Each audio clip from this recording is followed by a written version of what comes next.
nga ako dito sa TikTok na pwedeng pang training ni Kyle or kaya naman pang queuing niya sa badminton or pang exercise or kahit saan naman ay pwede nyo tong gamitin. Dahil dry fit nga ito guys. So habang naglalaro nga si Kyle, ipapasukat natin sa kanya kung magugustuhan niya at kung kasya sa kanya to. So yan guys, naglalaro nga si Kyle dito. Anak, may binili ko sa'yo. Wow, ano po ba yan? Thank you, mami.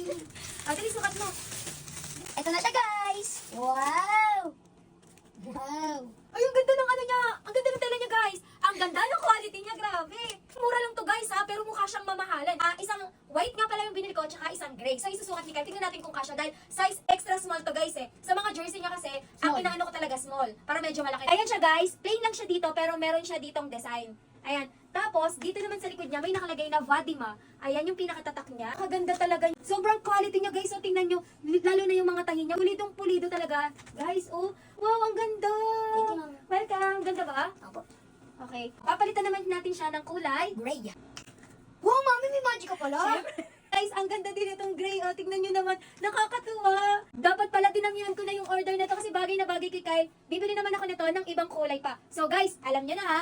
Click the yellow basket. Yun lang. Thanks for watching. Bye-bye.